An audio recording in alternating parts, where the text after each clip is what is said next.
Cristo está buscando obreros hoy que quieran ir con Él. Cristo quiere mensajeros hoy que anuncien su verdad.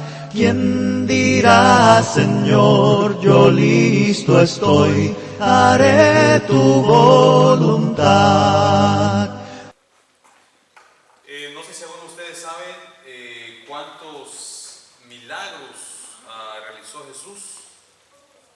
No sé si alguna vez se ha puesto usted o ha tomado el tiempo para contar la cantidad de milagros que hizo el Señor. No sé si se ha puesto usted a reflexionar sobre qué en sí es un milagro. En los próximos minutos vamos a tratar de abordar esta temática y vamos a ver que los milagros simplemente son eventos que carecen de toda explicación racional.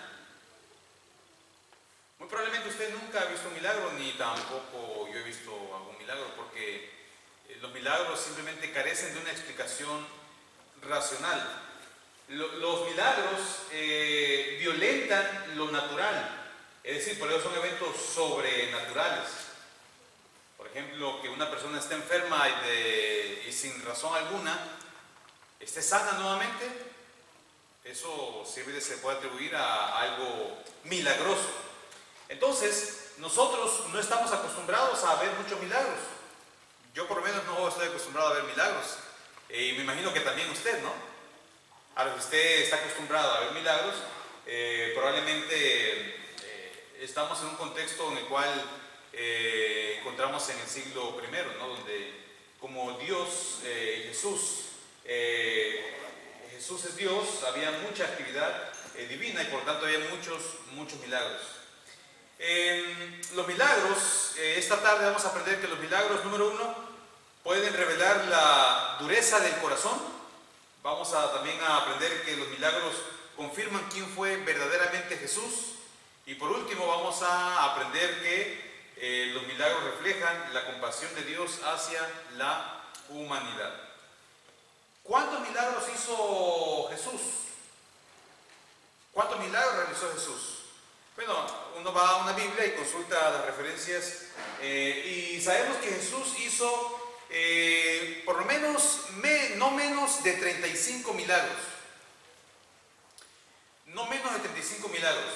Es decir, a veces algunos milagros estaban vinculados con sanidad, otros milagros estaban vinculados con resucitar muertos, otros milagros estaban vinculados con expulsar demonios, otros milagros estaban vinculados con calmar la naturaleza. Sí, todos estos eventos que le he dicho son eventos sobrenaturales. Que de repente esté lloviendo y que alguien diga, ¿verdad?, detente lluvia, y se detenga la lluvia, es un milagro. O como en el Antiguo Testamento, ¿no?, que había sequía y el profeta decía que iba a llover y simplemente llovía. Entonces, muchos milagros tienen que ver con dominar la naturaleza, dominar a los demonios, dominar a la enfermedad o dominar a la misma muerte. Y Jesús dominó a todas estas cosas. Ahora, ¿cuántos milagros hizo Jesús? Bueno, veámoslo. Vamos a Juan capítulo 21. Vamos al Evangelio de Juan, al capítulo 21. Entonces, cuando usted agarra unas referencias sobre los milagros, usted va a contabilizar más de 35 milagros. Unos cuentan 35, otros 38, pero la Escritura claramente nos dice acá sobre estos milagros. Juan capítulo 21, versículo 24. Este es el discípulo que da testimonio de estas cosas y escribió estas cosas, y sabemos que su testimonio es verdadero. Y mire lo que dice acá. Gracias.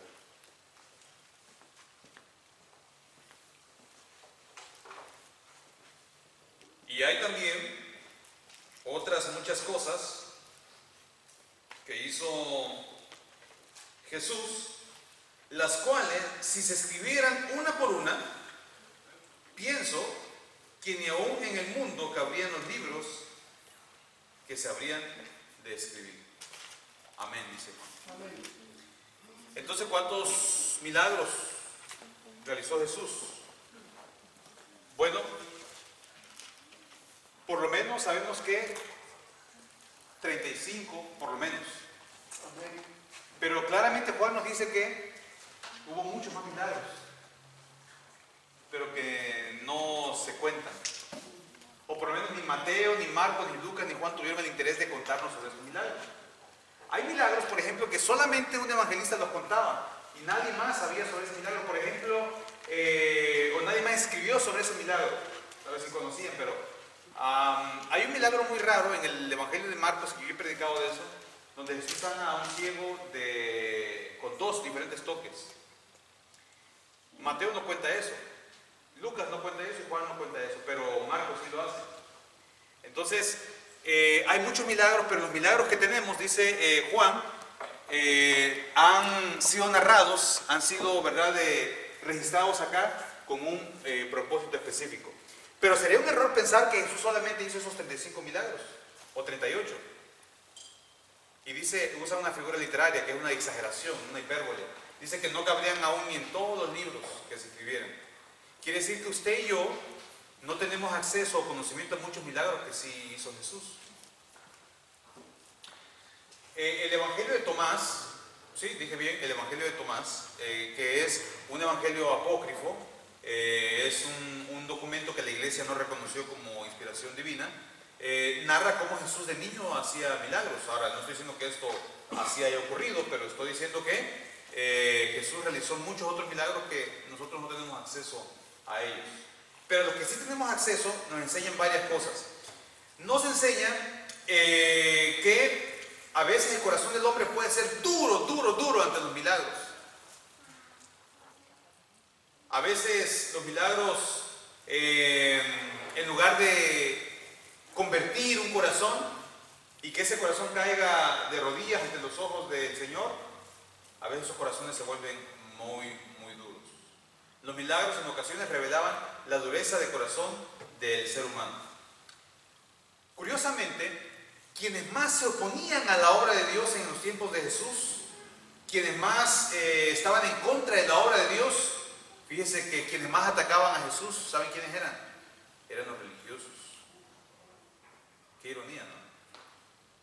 Que quienes deberían de haber creído primero fueron los que nunca creyeron. O bueno, por lo menos en ciertos relatos, ¿no? Porque después del libro de los Hechos nos dice que muchos de los fariseos también se convertían. La semana pasada, en esta misma hora, el día domingo por la tarde, yo les hablaba sobre un milagro del ciego de nacimiento donde los fariseos, en lugar de dar gloria a Dios por lo que habían visto, se pusieron a criticar a Jesús. En Marcos capítulo 2 Jesús hace un milagro también. Jesús viene y levanta a un paralítico bajo el contexto de gente también que lo estaba. La gente dice, ¿y quién es este que se atreve a perdonar pecados? Y Jesús dice, no, para que sepan quién soy, le digo a este paralítico, levántate, toma tu lecho y vete a tu casa. Entonces los milagros a veces ocurrían en este contexto. Irónicamente, los religiosos son los que muestran más dureza de corazón. Parece ser que en ocasiones, a veces, practicar sistemas religiosos estrictos, legalistas, como expliqué la semana pasada, nos pueden llevar a, cuando ocurre una obra de Dios, y que es una obra de Dios, a veces surge, podríamos criticar o cuestionar la obra que Dios ha hecho de manera milagrosa, como lo hacían los fariseos en aquel tiempo, como lo hacían los saduceos en aquel tiempo. Ahora, con esto no estoy diciendo que estamos hablando sobre, ¿verdad?, de cómo ocurren en nuestros países, ¿no? Que la gente va y supuestamente hay milagros colectivos y que van los famosos sanadores y que van los profetas modernos y sanan a una persona. Hay un documental muy interesante que le dio seguimiento a muchas de estas personas que habían sido sanadas. Y muchas de esas personas que supuestamente habían sido sanadas se murieron después. Parece ser que las personas que manifestaron que habían sido sanadas después volvieron a enfermar o tal vez nunca fueron sanadas. Pero usted puede ver en la televisión, ¿no?, que la gente sale. Y curiosamente todas estas sanidades, ¿verdad?, que ocurren de manera extraordinaria, a veces son cosas internas, ¿no?, que uno no puede corroborar si son verdaderamente sanidades. Pero en estos milagros que realizó Jesús, vemos que Él lo hacía con el poder que Él tenía, siendo el Hijo de Dios. Y en ocasiones Dios nos va a poder permitir, porque los milagros son algo extraordinario, ¿no? Tal vez Dios nos permita a nosotros ver algo, y el ser humano, en lugar de creer, puede ser que el ser humano empiece a cuestionar. Mira, vamos a leer Mateo capítulo 11, versículo 20.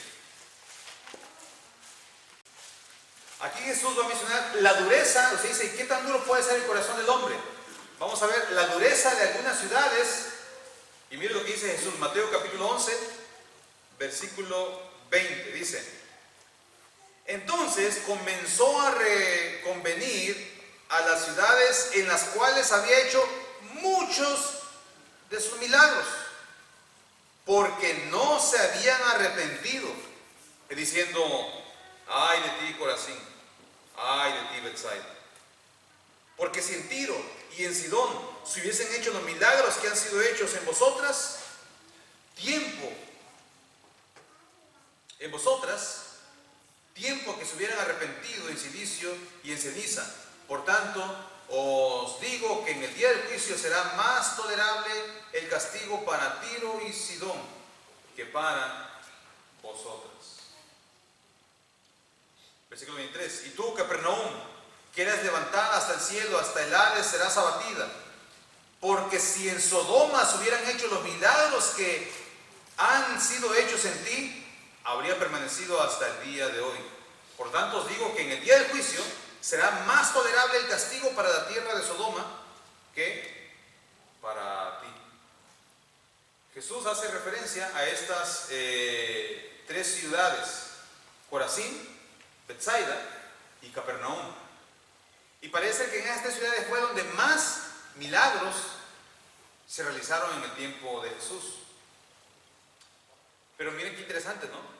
No porque hubo varios milagros no quiere decir que hubo muchas conversiones. Y Jesús le está diciendo: si en estas ciudades extranjeras, si en Sodoma se hubiesen hecho los milagros que yo hice en estas ciudades, esa gente sí se hubiese arrepentido. Y ustedes no lo hicieron. Si en esas ciudades extranjeras se hubiesen hecho los milagros que Jesús hizo, ellos se hubiesen creído. Y entonces Jesús da como un juicio, ¿no? Y Jesús dice que como se hicieron tantos milagros, pero no hubo las conversiones que pudieron haber ocurrido en nuestras ciudades extranjeras, el juicio va a ser más severo. Probablemente en la vida, y cuando digo milagros no me refiero solamente a sanidades, simplemente dejé claro que un milagro es algo extraordinario, es algo que no tiene explicación racional, es algo que viola las leyes de la naturaleza, es algo que es inexplicable, pues. Y probablemente Dios le permita a algunas personas ver algunos de estos milagros, pero en lugar de derramar su corazón delante de Dios, o en lugar de caer de rodillas ante los ojos de Jesucristo, mucha gente, fíjese que su corazón es muy duro.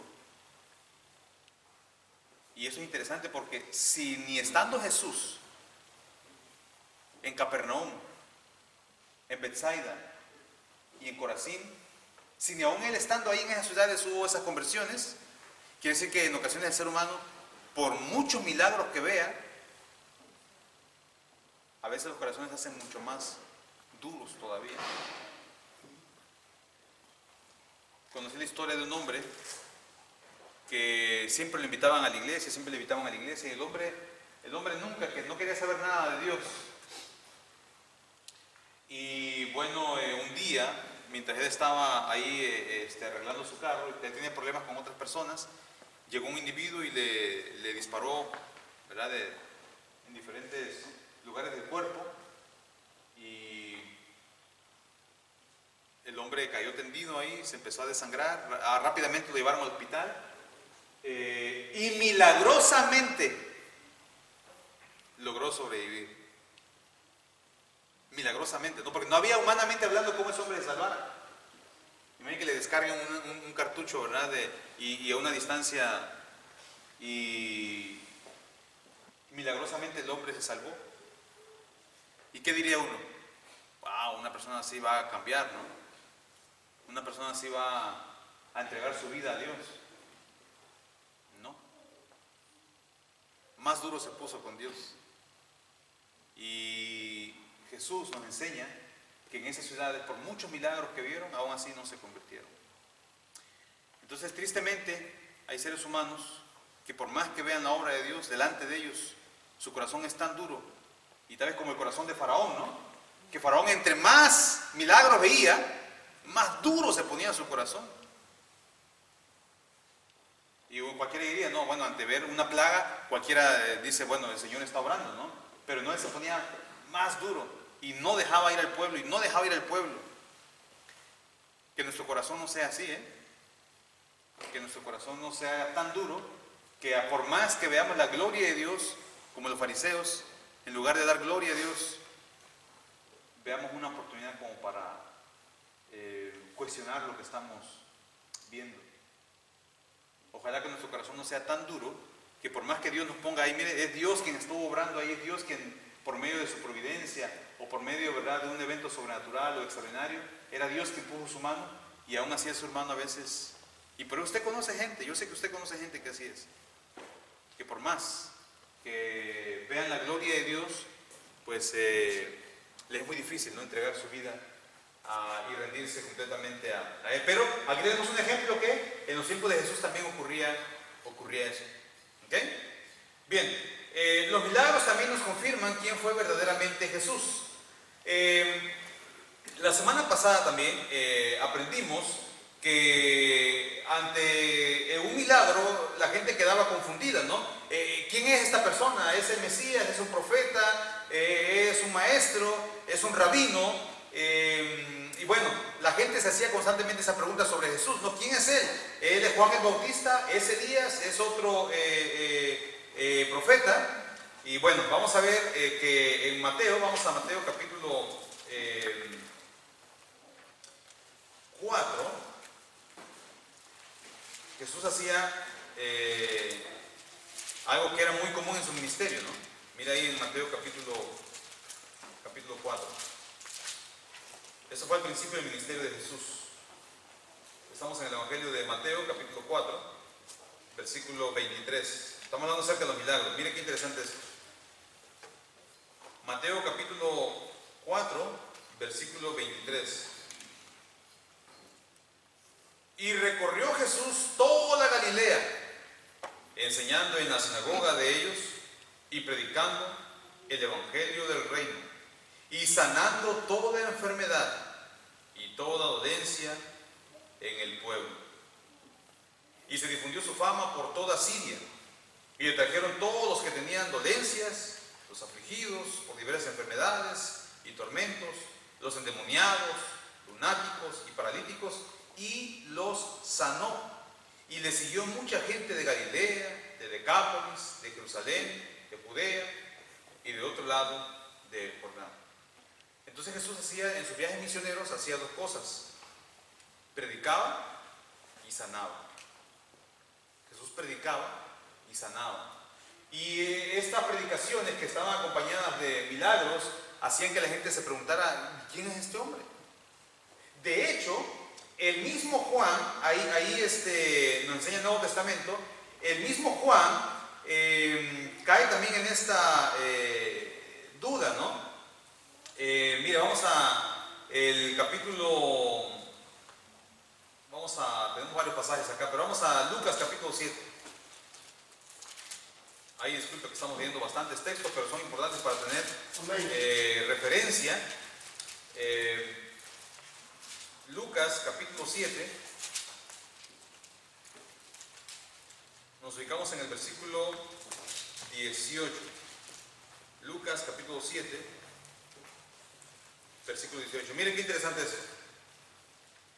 Los discípulos de Juan le dijeron las nuevas de todas estas cosas, y llamó Juan a todos de sus discípulos y los envió a Jesús a preguntarle: ¿eres tú el que había de venir o esperaremos a otro? Cuando pues los hombres vinieron a él, dijeron: Juan el Bautista nos ha enviado a ti para preguntarte: ¿eres tú el que había de venir o esperaremos a otro? En esa misma hora sanó a muchos de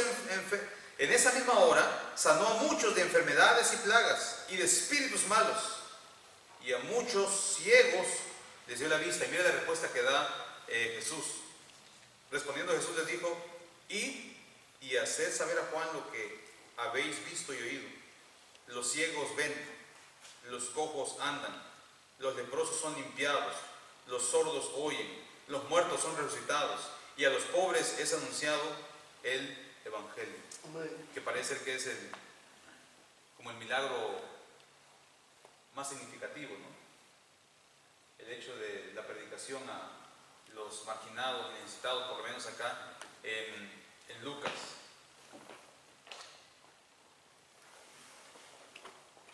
Entonces Jesús les dice, le manda la respuesta, ¿no? Juan dice: bueno, ¿es este o no es? Y Jesús dice: vayan y díganle la cantidad de milagros que están ocurriendo. Y los milagros son una confirmación de quién era verdaderamente Jesús, que era el Hijo de Dios. Es muy interesante, ¿no?, que la figura de Jesús es muy discutida hasta el día de hoy. La imagen de Jesús es muy respetada, incluso por gente que no era, ¿verdad?, cristiano, pero que no son cristianos. Pero Josh McDowell, este apologeta, él dice que Jesús no pudo haber sido simplemente un profeta. Jesús claramente en su ministerio, él dejó claro que él también era Dios.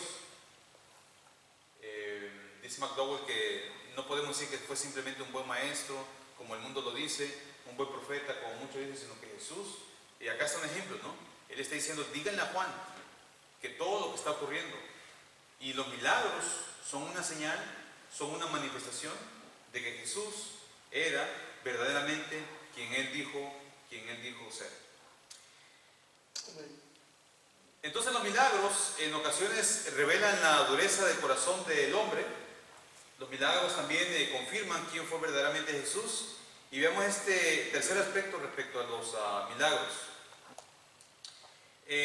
Los milagros constantemente vemos el encuentro del sufrimiento humano y la compasión de Dios. Fíjense bien, para que un milagro ocurriese tenía que haber dos situaciones. Dos situaciones para que el milagro fuera posible. Número uno, tenía que existir la parte humana, y número dos, tenía que existir la parte divina para que ocurriera un milagro, ¿no? Y cuando ocurría la parte humana implica sufrimiento, y la parte divina implica compasión de parte de Dios. Es decir, Dios veía el sufrimiento del ser humano, y entonces Dios actuaba con base en la misericordia. Hoy en la mañana yo hablé acerca de la alimentación a los 5,000 con 5 panes y 2 peces, que los evangelistas nos narran, y la razón por la que Jesús hace ese milagro es porque dice el texto que Jesús tuvo compasión de ellos cuando tenían hambre, ¿no? Constantemente ante la necesidad humana, Jesús respondía con una intervención divina. Ahora, eso es algo que usted y yo no podemos hacer, sino que solamente Dios lo puede hacer, ¿no? Y Dios hace las cosas como Él quiere, cuando Él quiere y como Él quiere. Nosotros no queremos caer en el extremo de decir que, bueno, yo tengo el don de sanidad, o yo tengo, ¿verdad? No estamos en esa situación. Lo que sí estoy diciendo es que Dios, Él puede actuar como Él quiera, cuando Él quiera, ¿verdad? Y de la manera que Él quiera, como a Él le plazca, pues. Y tenemos que estar abiertos también a esa posibilidad. Pero no estoy diciendo que hayan personas que hoy en día van a hacer lo que hacían los apóstoles en aquel tiempo. Constantemente, cuando Jesús veía una necesidad, Él era movido a compasión. ¿Alguna vez ha sentido compasión? Que usted, por ejemplo, ve una necesidad y usted, caramba, usted dice: aquí yo puedo hacer algo respecto a esto, y usted lo hace.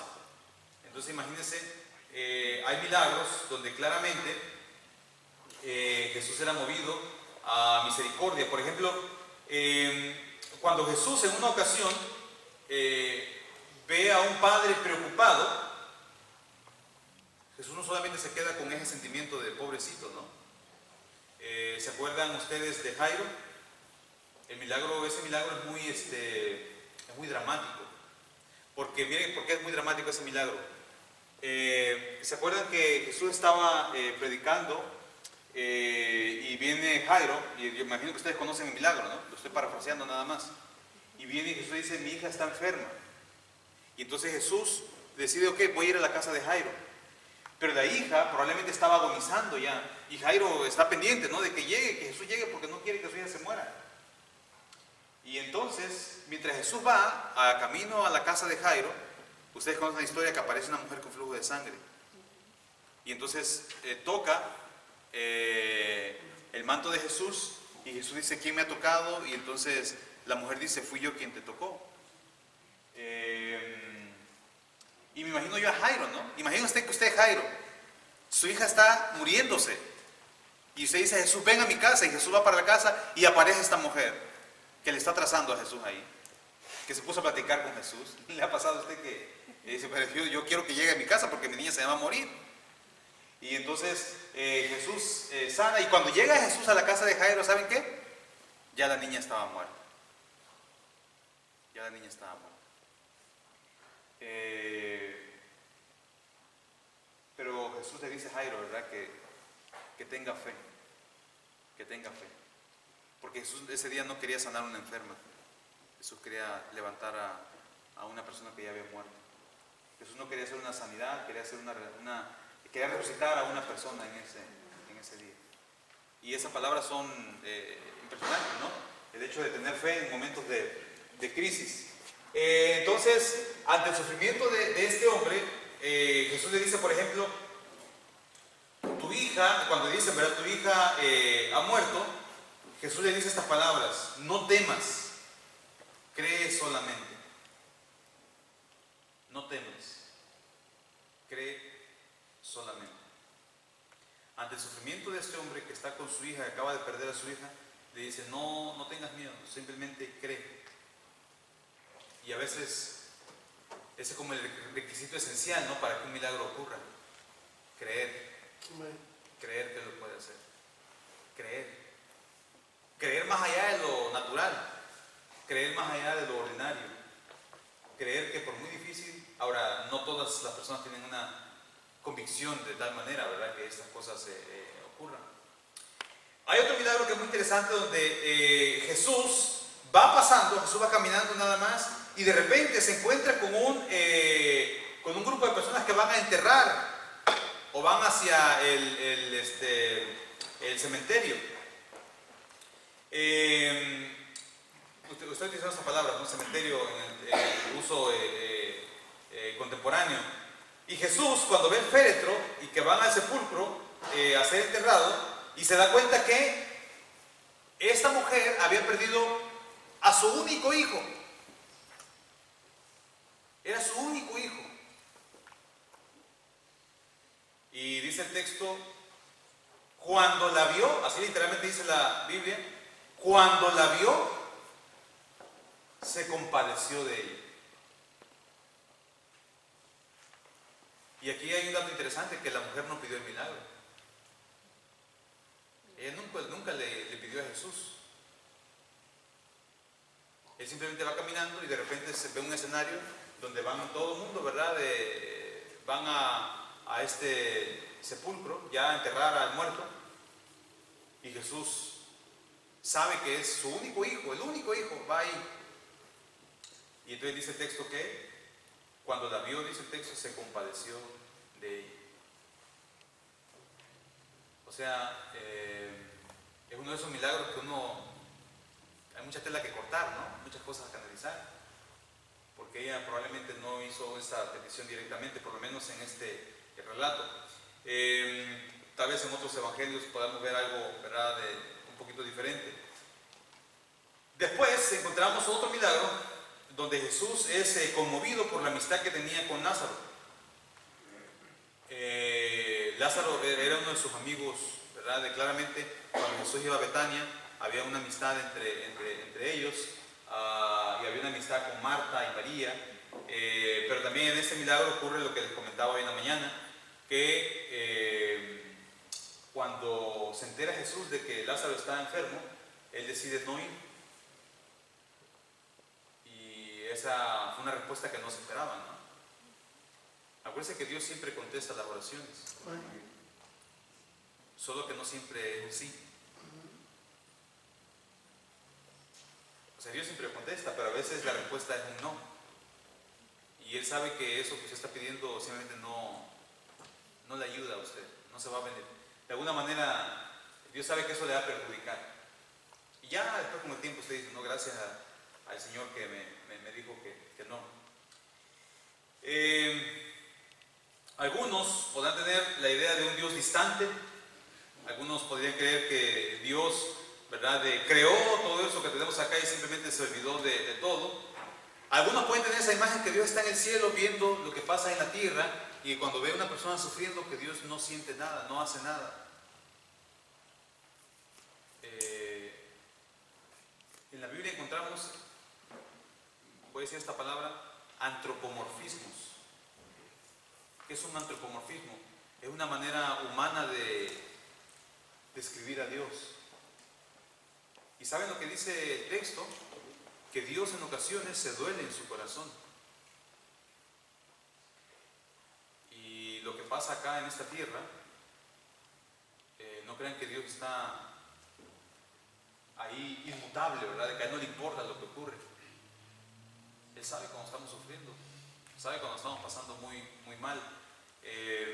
Y Dios actúa con base a su misericordia ante el dolor humano. Los milagros de los evangelios demuestran que ante el sufrimiento humano, Jesús decidió actuar en respuesta con compasión y misericordia. Ahora, ¿qué tiene que ver esto con usted y conmigo? Bueno, tiene que ver mucho. Usted y yo podemos repetir la frase de los 10 leprosos en Lucas 17. Usted y yo podemos decirle a Jesús, Jesús, ten misericordia de nosotros. O puede decirle como dijo el otro leproso en Marcos capítulo 1. Dice el texto, vino a él un leproso rogándole, e hincada la rodilla le dijo, si quieres, puedes limpiarme. Y Jesús, teniendo misericordia de él, extendió la mano y le tocó y le dijo, quiero, sé limpio. Hermanos, hermanas, la lección en esta noche para nosotros son 3. Número 1, usted esta noche ha aprendido que a veces, ante muchos milagros, no todo corazón cambia. Porque Jesús estuvo en estas 3 ciudades donde hubo muchos milagros, Corazín, Betsaida y Capernaum, y aún así la gente tenía un corazón duro. Hay gente que por más que vea la obra de Dios, su corazón va a ser como el de Faraón. Y en lugar de caer tendidos ante los ojos de Dios, se vuelven muy, muy duros. Y tristemente quienes hacen eso a veces son los corazones religiosos. Otra cosa que usted aprendió en esta noche es que los milagros nos confirman quién verdaderamente fue Jesús. Cuando Juan el Bautista dice, ¿eres tú o no eres tú? El Mesías. Y Jesús dice, vayan y cuéntenle todos los milagros que ven que yo realizo. Y número 3, los milagros nos confirman la misericordia que Dios tiene sobre nosotros. No crea que a Dios no le importa su problema. Probablemente Dios quiere actuar de manera extraordinaria en nuestras vidas. Solamente nos pide una cosa, lo que le pidió a Jairo: cree, solamente cree. Y si creemos, estaremos listos, ¿verdad?, para ver la gloria de Dios. Amén. Bendiciones.